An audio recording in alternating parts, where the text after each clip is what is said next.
All right. I think we're live. Welcome, everybody. My name is Derek. I'm one of the coaches and trainers here at SBE. SBE, we're a coaching and training company primarily focused on HVAC companies, residential HVAC companies. And I'm really excited about today's webinar. I've got Shelby with me from Conduit Tech. Her company has a software that I'm always talking about. I was telling Shelby I'm talking about it in coaching calls. I'm talking about it in classes because I think it solves a problem that almost every single HVAC company has. It's a great solution, and it fits into today's topic of new school sales, making sure that we're keeping our sales modern. We're keeping up with today's challenges, keeping up with today's changing consumers and the way that they spend money. And that fits right into this idea of new school sales. Shelby, you want to say hi and introduce a little bit more? Anything I missed there? You didn't miss anything. You did a great job. But it's nice to meet everyone. I'm Shelby, one of the co-founders here at Conduit. And as Derek mentioned, we build LiDAR-enabled load calculation or system design software and sales software for residential HVAC contractors. And it's all about bringing the customer along in that journey with you as you're customizing your sales process for them. And that's what I love so much about this topic, which is the new school sales method. It's something that we are so eager to work with teams like SBE on so that we can support this evolution in the sales process that's so important, but also showcases not only your workmanship, quality work that you're doing, but also customizes that to the customer experience. So I'm excited to learn from Derek, excited to have our discussion afterward, and we'll go from there. And Shelby, this is kind of a sequel of sorts, right? It was, I don't know what, 2 months ago, maybe we did a whole conversation on old school versus new school sales and kind of went into, what makes sales old school and what makes it new school. And so that exists out there if people want to, look for that webinar. Shelby, so kind of before I hop into my part a little bit, you got some feedback, I think, from some companies that you were working with, right? About what is this new school thing? And this kind of led to this. So what kind of did you hear from some companies you work with? Yeah, I think the number one thing that folks really resonated with is like, I had a few teams reach out to me being like, this new school method is exactly what I'm trying to train my teams on. We are trying to figure out how do we get this shift from a sales method that has worked, it's been standardized, it's been a process. People can sometimes be a little bit, it's sort of this next generation of homeowners is a little bit more leery of this very like structured, dogmatic process. And so when I spoke to a few of the business owners we work with, they were saying, hey, I really want to learn more about how do I adopt this into my process? How do I make the change with my team? I'm trying, but how do I do it? And I think that is, they'll be like, this is my number one priority. And it goes so much well with how do you think about new technology adoption? Because new technology adoption is going to be a big piece of how you deliver on new school sales. But it goes hand in hand is how do you train on something that is so different than what you've been doing previously? Because any change can be kind of stressful for a lot of teams. And that's something that we always want to recognize at Conduit is that that every small change is a change to how you've done it before. And it just requires practice and thought.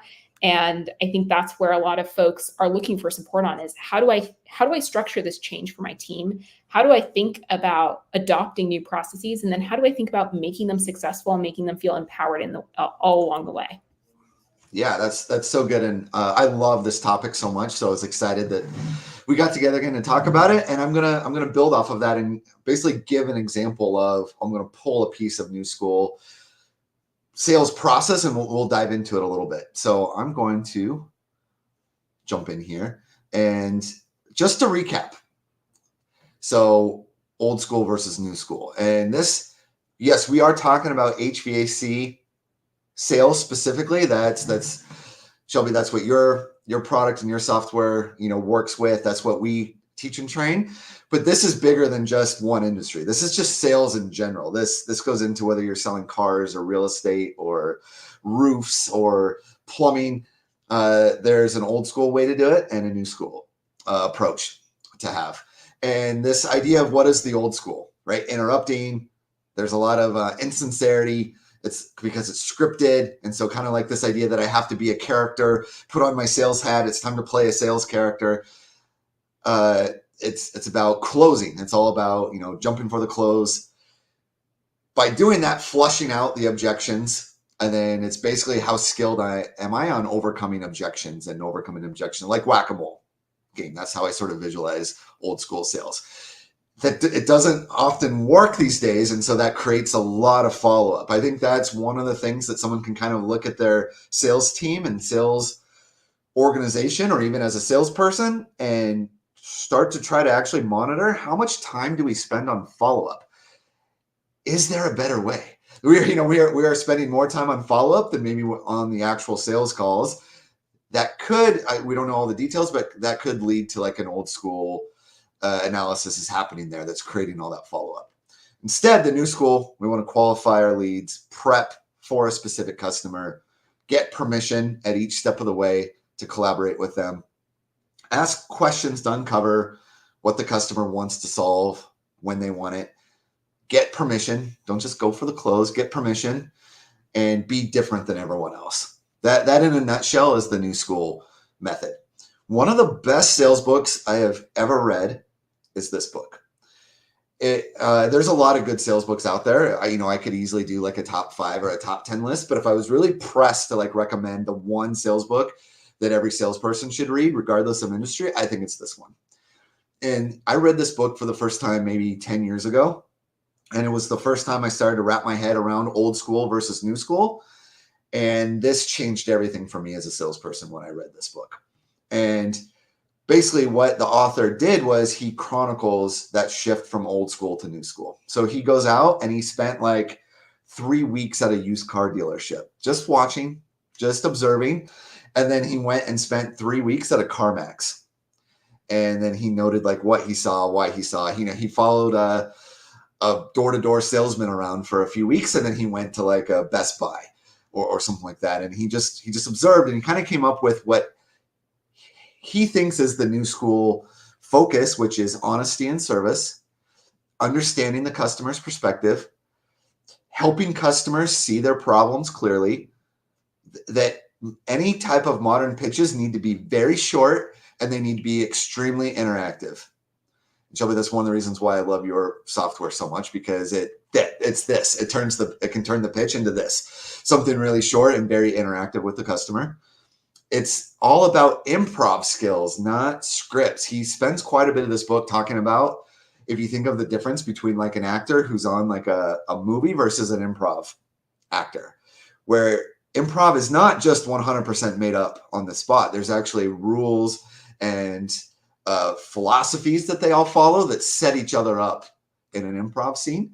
But what they're not doing is locked into scripts, making sales personal and purposeful, and overcoming objections before they come up. So Shelby, what's kind of your reaction to hearing these type of concepts? First off, my first thought is like, I need to buy this book. The second thought, and then I also want the list of the other top 5 that you have in mind. Because I got a lot to learn, but I think so much of the overcome objections before they come up. I think about like our own sales process or just any sales process, right? Like if there is an objection about that specific feature, functionality, or the price, it comes down to whether enough value was built up front and whether they really saw the value for what it is. And I think so much about this, especially in HVAC where we work, is a lot of homeowner customers think like HVAC is a commodity. We all know it's not. It is a service. You're paying for a service. You're paying far more for the service. And a lot of folks don't know because they're making this purchase 1 to 2 times in their life.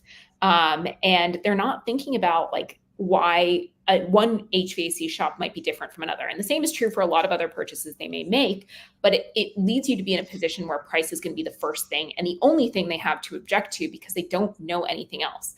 Absolutely. And so I think a lot about price objection when I think about this, but you're building value through this entire process. And so much when any trades professional walks in the door, they're already like a stranger in someone's home. That's a very unnerving position for both parties.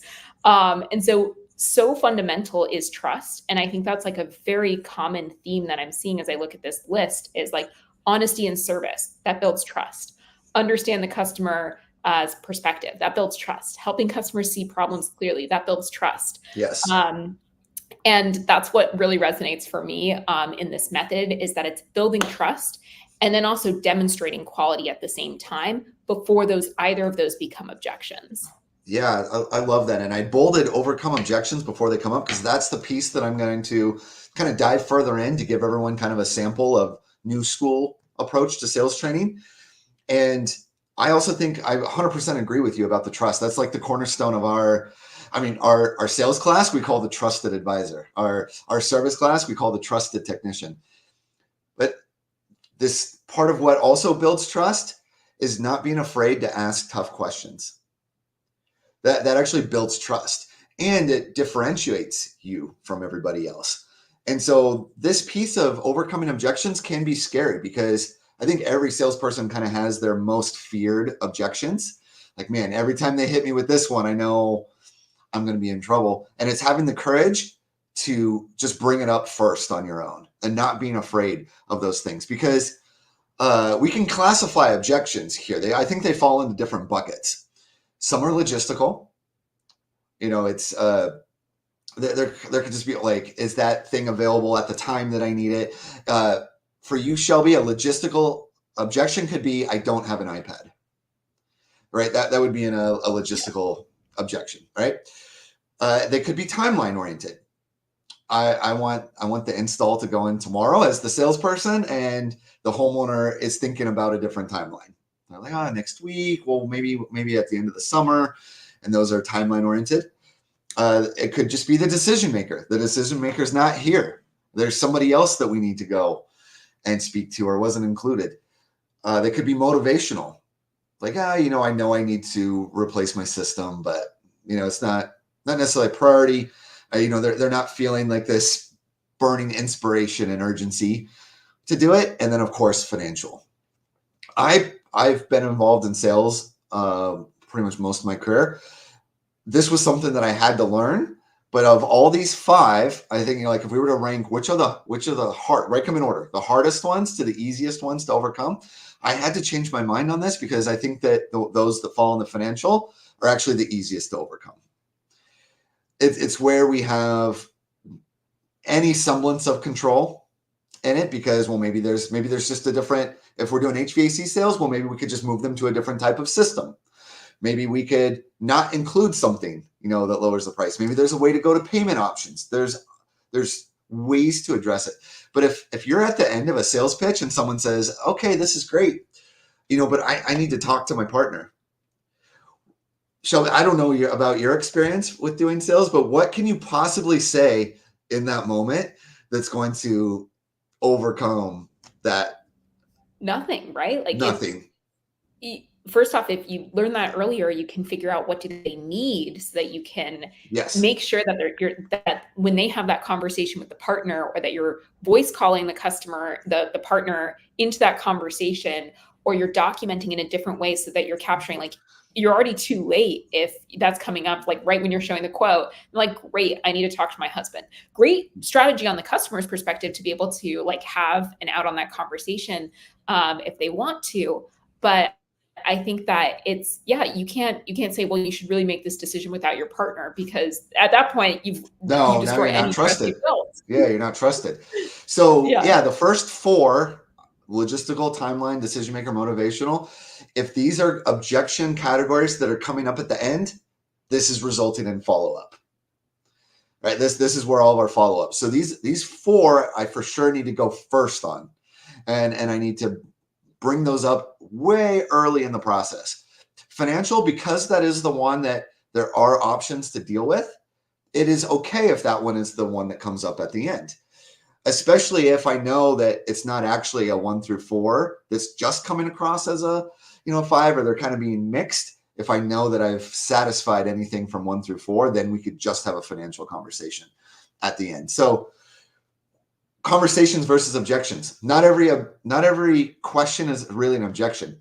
If we view them as actually conversations, if I go first, it's not an objection, it's a conversation. So I'm going to go through this quick. So what's an example of a way that we could, instead of you later having a logistical objection, we could start with a logistical conversation? I could ask, like, have you had estimates done for you before, or is this the first time going through buying a new system? And someone says, no, I've never had to do this before. Okay. So tell me, what concerns you have about this process. Tell me what you understand, and then we can get into kind of a conversation around, okay, well, here's what's going to happen. We're going to do this. We're going to do this. We're going to do this. And we can deal with anything logistical that might come up later. If they say, yes, I have had one before. Great. What did you like about it? What did you not like about it? What do you wish was different? We could do follow-up questions around what comes up. If timeline, how could we go first and have a timeline conversation instead of it being an objection later? A question like whether we install the system for you or you go with someone else, when do you need this completed by? Right? As a beginning type of conversation. So remember, I want to uncover what the homeowner wants and their timeline and things like that. Versus me proposing something and then me proposing a timeline later and the homeowner saying, oh yeah, that's never going to work. Decision maker. Again, up front, I could ask something like, usually for big projects like this, which replacing an HVAC system, that's a big project. Usually for big projects like this, there are multiple decision makers involved. Are we missing anyone? If we are, that could give me permission to say something like, okay, well, I'm going to be taking some photos and videos anyway for our install team. And in case you choose us, what would be the best way for me to share those with that person that's not here? Motivational. I could ask at the beginning, what would be the perfect outcome for you from today's meeting? And financial. I know this is a big project and most of the customers I work with are kind of responding to their systems timeline and not necessarily their own money timeline. So I'm just curious, is this a project you've been saving up for? And we could have a money conversation together rather than me trying to overcome money objections later. So that's kind of a glimpse into this new school training methodology. And I just want to throw this out there for anyone who listens and they're like, I want this type of training. I'm teaching 2 classes in person, 2-day classes on new school HVAC sales, one in Richmond and one in Dallas. And so if anyone wants more info on that, they can scan the QR code and get more info about those classes if they want to go themselves or send their sales team. All right. I think the link is in the chat also. I just love what you walked through there because I think this, like for people who are watching who aren't in HVAC sales, this applies across the board too, which is how much of this can you uncover in your discovery process upfront and know that like these things are going to be barriers potentially for you down the road. And it's a conversation before it becomes a dynamic that feels, I don't want to call it like threatening, but it feels like more like, how do I close this? And if you ask it up front, it doesn't feel like a closing tactic. It feels like a knowledge gathering process where you're going to design the right solution. And up front, it's kind of disarming too, because there is no closing tactic because there is nothing to close when we're up front, right? We haven't done the load calc yet. We haven't done the estimate yet. We haven't put together money yet. We're just having a conversation. So the pressure is off the homeowner because there's nothing to be closed on yet. Yes. Right. Versus if these things are coming out after all of those things, now that's tough. It's not likely we're going to get to actually have a real conversation on those things. Absolutely. My favorite question actually was the logistical one. Have you done and how you said it too? It was very and I think this is where tone matters a lot, but have you done estimates like this before? Is this your first time buying an HVAC system? Because what you're going to uncover there is that person going to get a lot of quotes, number one? And are you the first quote, number two? So are you going to want to come up with some other method to follow up after this? Because chances are they're still going to want to get 2 quotes, or you need to change your approach on site to make sure maybe you're spending more time and assuaging any doubt that they should get another quote. And I think that's eliciting information about their buying process is really, really powerful, because now you know that there might be some timeline things they might not tell you. There might be something else on their mind. And I think that it comes down to both those questions and then the way that they're framed and the tone that they're delivered in that can be so powerful. Absolutely. I'm glad you kept up on that, because I try to go into the correct voice and tone as I was demonstrating. Yes. There's this whole thing on basically communication science about our our ego state when we communicate from. And it is really important. This is something that we cover in depth in our training, that I want to do it from what's called a nurturing parent state, right? Where the nurturing parent is non-judgmental. It's just completely, oh, I'm sorry you're going through this.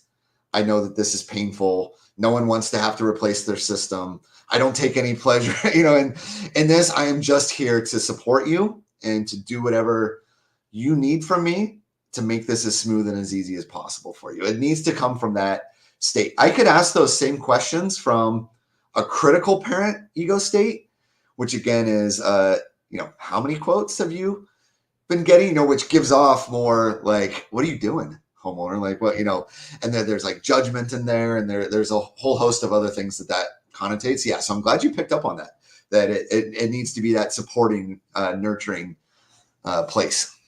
Yes, we all have been judged by our parents, I'm sure, and it elicits a certain response. It's very predictable. So I love the nurturing parental state. That's a very important clarification. And that is oftentimes really hard for people, because I think for a lot of times we do kind of have a default critical way. I think the test that I always say on this is if you're driving, somewhere and someone cuts you off, what does your inner monologue say and do? Because that speaks. Is it a critical parent, or is it the nurturing parent? Is it the nurturing parent that's like, what, they're probably in a hurry? Like most of us aren't wired that way, and it can be tough. But I think the skill that is required is just curiosity. It's hard to be critical and curious. I would actually say it's probably impossible to be critical and curious in the same moment. So if you bring more curiosity, that'll put you into that nurturing of what's going on. It's so interesting, because what you're describing here, that is like a sales technique and something that works well in sales, is something that works in all facets of life. Especially people management. Thinking about the managers who are listening in right now, is that curiosity can help uncover so much more than just jumping in and being critical. Even though sometimes jumping in and being critical is the inner talk track. So it absolutely makes sense, but the curiosity of that approach. And I guess with that, one of the first questions I have is like, training somebody to change almost their mindset is challenging. And I'm curious, for the teams who are on the line or people listening in who are trying to switch to this methodology, how do you help teams go from thinking about the tactical questions to reframing, like, I'm going to ask this with curiosity. I'm going to take this nurturing parent tone. How do you start even thinking about that? Because it's a very soft skills approach that may be very different than the approach. It may be very similar. But yeah, I'm curious how you think about that. Yeah, I think, especially if we're looking at it from the point of view of like the sales manager, whoever wears that hat, is also resist the temptation to just be critical, right? To go to that, like, you got to model curiosity. And if you model curiosity, you'll expose whether your team is being curious or not, because you're going to ask questions that they're not going to have the answers to. So I've managed sales teams. I actually currently own a gym, and I have a sales team there. And so this is what I do. Like when we're briefing through like sales numbers, they'll be like, yeah, and they didn't sign up. Instead of, I think where a lot of people go to, it's like, oh man, or sometimes critical is, oh, interesting. Why? Well, what did they say about that? What was going on with this? Where do they live? How close do they live to the gym? What do they do for work? What was the reason why they said that they wanted to do this? And that tells me a lot. If the person doesn't know the answers to that, that means that they weren't being curious, right? And so if, rather than just being so cold and clinical about like, well, what objection and, and all that type of stuff, I want to know, and I want to train them that, hey, like Derek's going to want to know like everything about this person. So I need to be curious. And that's what I want them to do as part of their sales process. Where do you work? Like logistical objections, right? Where do you work? How far of a drive it is? How is traffic? What type of day? All those type of things are whether someone's being curious or not. So I think that's just how you can coach almost off of curiosity itself, is be curious yourself. I love that. And again, like I'm thinking about it in my own context. Recently I called up a bunch of folks who decided not to sign up and for our Yeah. platform. And I called them and it was just from curiosity because I was like, I want to know what didn't resonate for you because either we're going to evolve our product so it does, or I'm going to understand like what were the objections we never uncovered that, some of my team members may have connected with them in the past. I'm like, hey, Yeah. I just want to give you a call. Like I'm Shelby from Conduit. I just want to learn what do you think about our platform? What can we be doing differently and better? And what would have resonated? And understanding like the why it didn't work versus the why it did work is so powerful because Mhm. then you know what objections you need to like prevent in the future when you redesign your sales process. So it's the insights from both what you win and what you lose are just as important. And the curiosity applied to what you lose is so powerful for it to feel like it's not a failure, but that it's a learning opportunity. And Mhm. I think that is, I love this focus on curiosity because it's a good reminder. It also sort of lowers the bar, which is like where to feeling overwhelming to start doing this. And I guess my next question for you is like, part of this is around like the manager needs to adopt this mentality of curiosity. But another piece of this is that the team member needs to get used to curiosity. They have to get Yeah. used to embedding and perhaps flipping a lot of the scripts of their current sales process. How do you even embark or kick off a journey like this? How do you recommend or see the best teams being successful here? Because I think about my own journey to learn how to manage people or to learn how to sell. Um, I work with coaches, I work with trainers who help me learn from best practices. And I'm curious how like that helps create rigor for me. But I'm curious how you see other teams approaching this to change some of their processes or change some of their mentalities because I think it takes time and it takes energy. It does. And curiosity is not something that you can fake, right? Someone can fake being cheery. They can fake being extroverted. They can fake being happy and outgoing. There's a lot of things that we can fake. You can't fake curiosity. You either are or you aren't, right? And so I say that because from the beginning, if we think about like from the beginning of this, like we should be hiring curious salespeople. We should have an interview process that screens for curiosity of just things like I even know a company that a part of their sales interview process is something like they'll say to the person, hey, we're going to play a little game, and the game is my daughter lost something, and then they just don't say anything, and then they're what they're sort of looking for is the person to start being like, well, okay, where did she lose it? Was it and nope, that's and then and asking questions, and it's not even about like uncovering the right answer. It's seeing their mind works. A curious person will be very curious about what this made up person lost. A non-curious person they're just not curious about what the person lost won't try to figure out what they lost. And so, even just something like that. And then for the people who are already on the team, things like that are a great way to skill practice and role play. And then step by step, kind of like the questions that I briefly went through some questions, and I was kind of just hitting like one here, one there, but you kind of saw how based on the answer, I would have additional questions. Does each step in our sales process have very specific questions that are built to start to open the conversation with the homeowner, get them talking about logistics, get them talking about their concerns, that gives the customer an avenue. And if our sales process doesn't include all of the questions, it's not going to be a curious process. It's going to turn into a nuts and bolts presentation that the homeowner is like, yeah, I liked you, but that's not what I'm looking for. That didn't solve my problem because it's missing that ingredient of the curiosity. So it's the training, it's the coaching, it's the culture, and even it's the people that we're hiring too.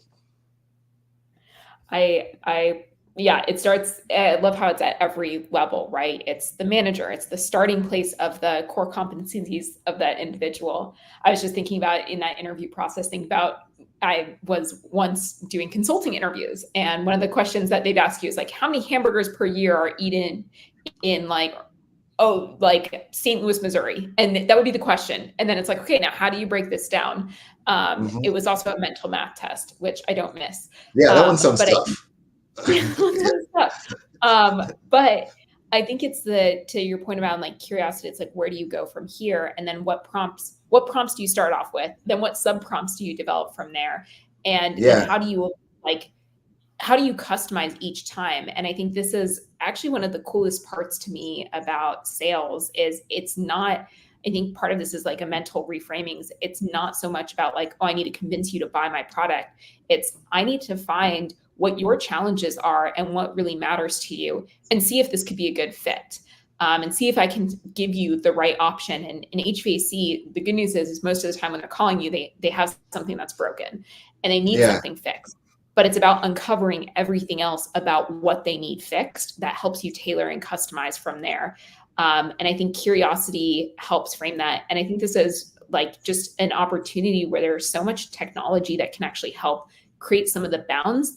You're always going to need the language. You're always going to need the scripting and the starting place. I would say scripting from a starting place perspective, not from the whole sales experience perspective. But you're always going to need that starting place to accompany technology. But technology can be a tool to remind you of some of those steps, remind you of here's some of the questions I wanted to ask. yeah, And yeah, it's very cool. yeah. Now, something that kind of came to mind too on that is, I think for a lot of salespeople, their comfort zone, is more when the homeowner, in this industry of selling HVAC, is asking them questions.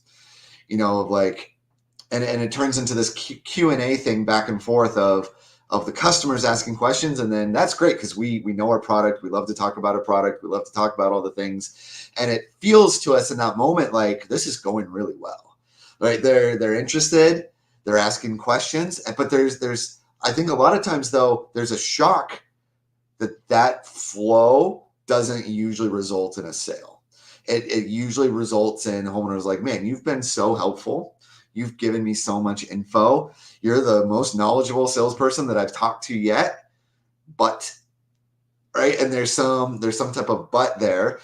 You've just given me now so much that I realize, I got to do some research. I need to think about things, and I call that getting a 5-star review, but not a sale. And where curiosity for the person who's curious, the homeowner asks a question, instead of being like, oh, perfect. The curious salesperson goes, homeowner, that's a great question. What has you asking me that? Or homeowner, you've obviously been doing some research and looking at things. There must be a reason why you're asking about that. Like, tell me a little bit more about that. And it puts the question back, because again, you can't fake this.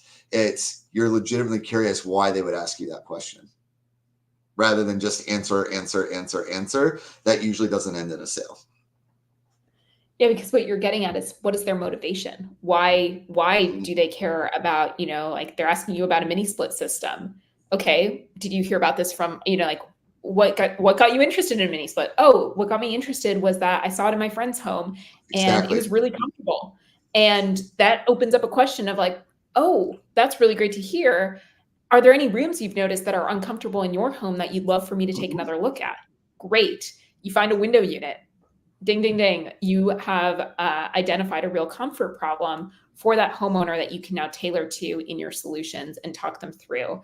And I think that is, it's super powerful to see how that like transitions from both being curious about like, why do they care? Because that's going to elicit more information from them Yeah. that helps you build a better answer for them. Yeah. Versus like, I'm so glad you asked me about mini splits, and then just go into your mini split presentation, which is the old school sales trap of looking for that little opening to get onto your presentation. Yeah. To talk about what you want to talk about. We all love talking about Yeah, what we want to talk about. Um, exactly. Awesome. Well, I mean, on that note, what I want to talk about, what I want to learn about is just sort of the resources that you see talented teams who are trying to switch some of their approach to every sales conversation. What are they doing? What are they adopting? what practices, whether it be a team meeting or team role plays. I know those are some things that you mentioned. What are you seeing them do differently to make sure that they're successful implementing these new strategies or changing their existing ones? Well, to start on that question, what I hope to see is that they are trying to do something different. So that's not always a given, and that there's this kind of thing that I talk about where there's no such thing as a broken process. And I hear this a lot as a coach. Our process is broken, our sales process is broken, and I kind of push back a little bit on no. There's actually no such thing as a broken process. The results that you get are the results that your process is built to give you. The process isn't broken. It's just that the low close rates, low average sales. That's the results of that process. So the only option left then is to do something different. So I'm really glad you brought that up, and to innovate, to try something else, to try a new way of doing it. If you want different results, you got to do a different process and add things in there. So the ones who do try new things and do try to innovate, for one, like I've been a salesperson myself. Of course, I've got a biased interest in this in my role, but for me, the biggest game changer for me in doing sales is having a sales coach. So someone that's pointing out blind spots, pointing out, hey, you're sounding pretty aggressive right now. You're sounding pretty pushy. Let's review what happened. So some type of sales coach or training. So the ones who are doing things different and innovating are finding whatever that avenue is, are finding ways to bring in coaching. Salespeople, again, speaking autobiographically, like it's the roller coaster, right? Like one day you think, I might be the greatest salesperson, and then the next day you're like, I might not ever make another sale ever again. And it's that extreme, and it needs like a lot of coaching on things to kind of work through. When you're high, to remember what it is that you're doing well. When you're low, to remember back when you were doing well. Let's do those things. The teams that are innovating and doing things different are exploring all the resources that technology can enhance their sales process. Right now, is there any way to make things easier, to eliminate steps, to shrink the sales cycle down? So just a great example of this is this is to me very old school, but there's still so many HVAC companies that can't give an estimate while they're there at the house. And now that's elongating the sales cycle. They're there, they do all the measurements, they have to leave, that like time has to pass. That to me is very old school. There's so much technology and ability to not have to be in that position anymore. To be able to, while you're there, while you're making a good relationship, do the full sales cycle. Obviously, Shelby, you see this with things like load calculations and things like that. Like there's resources now that make that so much smoother, so much interactive, so much more entertaining even. I think that's one of the things I love about your product, Shelby, is it's actually very entertaining. It's kind of fun to do it and to play around and stuff with it. I don't know if you get that feedback that it's entertaining. 100%. No, I think my favorite was when somebody's like, oh yeah, like, this, I was selling to an elderly couple, but their granddaughter was there, and the granddaughter started, like, she was 5 years old and she started building out the load calculation, and she had so much fun. And it was a collaborative experience with the customer. Well, in this case, the customer's grandchild. And I think it's about building that relationship. It's a tool to build a relationship and engage with your customer in a different way. And still get the work done that you need to get done for the rest of your team. But just to build on what you're saying, this isn't just about, that's one part of your sales process that helps you deliver that quote on site. I couldn't agree more. Even if you are not going to try and push for that sale on site, being able to walk them through it on site makes a big difference. Yes, absolutely. And because now you know what their questions are, you know what information you may need to deliver them. You don't need to push for that sale if you don't feel comfortable doing so. That's not, I think a lot of folks are like, I don't want to come off as pushy. And it's like, you don't have to, but it's about delivering information and understanding their questions so you can better serve them. And I think that's one thing that, one, estimates on site, two, being able to deliver that because you're running a good load calculation quickly. You're able to use on-site quoting tools to be able to get there quickly. Those are super critical. And then I think another thing is then retroactively, I think about one amazing company that's also an SBE partner, Real Voice. They enable you to look to actually improve on the back end, to learn from your recordings of calls, get AI insights, and understand here's where my opportunities to improve are. And so it doesn't have to be, it's about trends over time. To your point, Derek, like some days you'll be like, I'm amazing at this. Some days you'll be like, I am the worst at this ever, and I'm never going to sell anything. Yeah. And I think that it's about understanding like the patterns and trends, and then using technology to both help you on site and then also help you off site. Because you should be ideally using the after hours to learn, not to actually do the work. Which I think, to your point around quoting on site and load calculations on site, you don't want to be doing those in the office. You want to be doing those on site if you can. And then you can use that time when you're not on the customer site to learn and improve your craft and continue to engage and develop and build that curiosity muscle if you don't already have it. But I think so many salespeople have the foundations for it.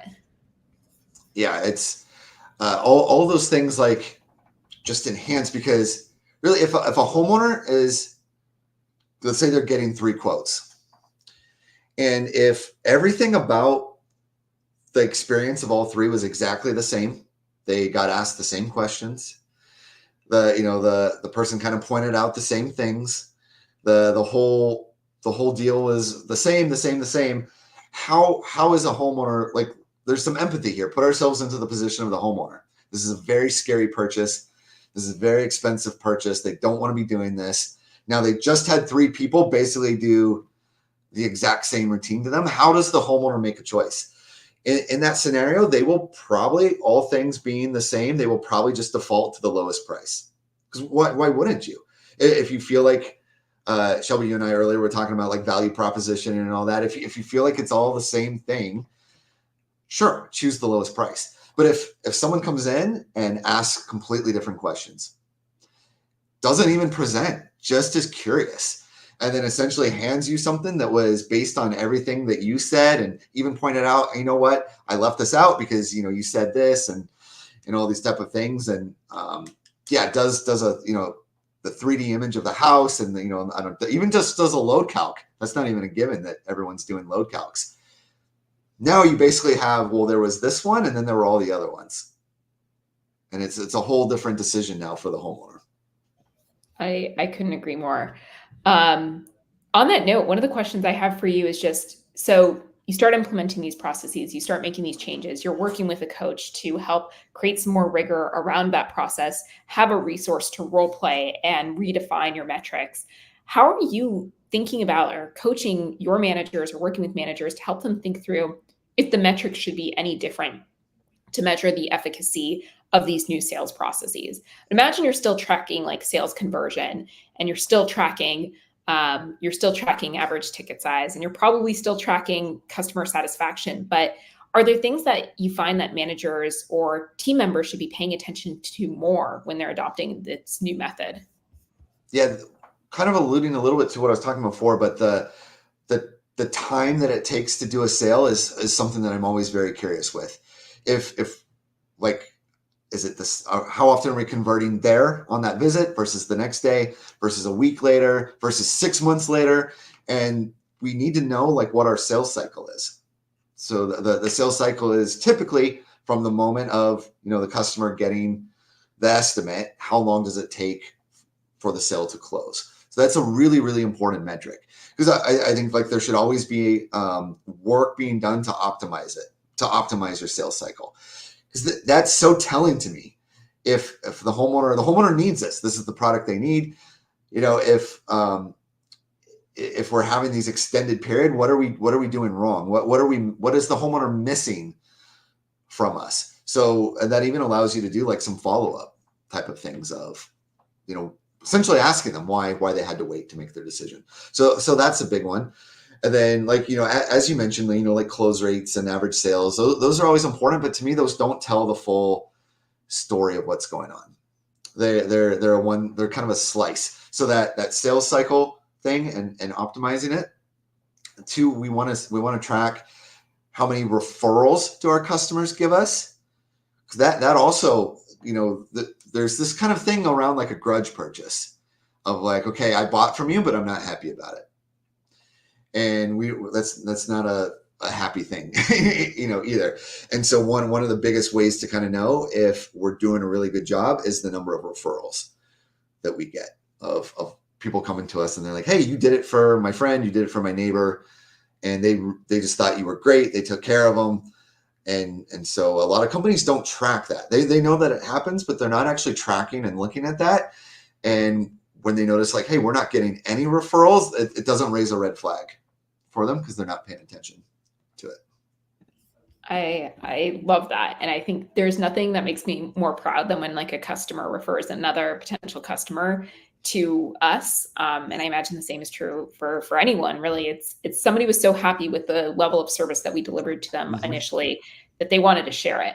And my favorite is when they share it with their local competition, a little bit different for a lot of our contractors, but for us, like I always love when, one company that's across the street from the other still refers it because they're like, this will be better for both of us. For you to perform at this level. And it's always a very special situation. Well, my last question for you is thinking about this very thing about metrics. It's all about fostering continuous improvement. And so my final question for you is, how can HVAC companies encourage a culture of continuous improvement and learning among their sales team?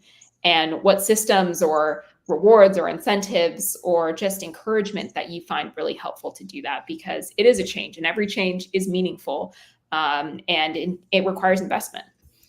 Yes. Again, it starts with get the right people, that fit the core values of the company. So again, it really starts with hiring. If we're hiring uncurious people, if we're, hiring unlearning people, it's really hard to change like who someone is at the core value nature. So that's really important. But then once they're in, there are ways to encourage it, like you said, foster it, right? Of things of, I love it when I hear about like a sales organization has a book club. They have like a monthly book club or something like that, and they're reading sales books together. They're gathering around and talking about what they learned. They're attending training together. They're coming back. They're talking about. They're sharing podcasts with each other. There's that environment, that continuous learning environment where this is something we value. And if someone in that culture learns something new, they're extremely excited to share it with everybody else. There are cultures that are the exact opposite, where I see it, where there'll be like one tech or one salesperson who's like the learner, but he hides it, he or she hides it from the other ones because they're going to get, kind of made fun of or like, what are you trying to do? You're trying to like rise above the rest of us, a type of thing. And we definitely don't want that happening in our organization. So, I'm a big fan of kind of like show and tell, type of things, or you call them like grow and tell type of things where the team and the group take turns just teaching everybody else something. One of the best ways to fully understand and learn something is actually to try to teach it to somebody else. So you even have like a rotating service department meeting, sales meeting, where you take turns and it's someone's assigned, like on that Thursday morning, they're going to come in and give a 5-minute or a 10-minute demonstration or, sharing on something new that they learned.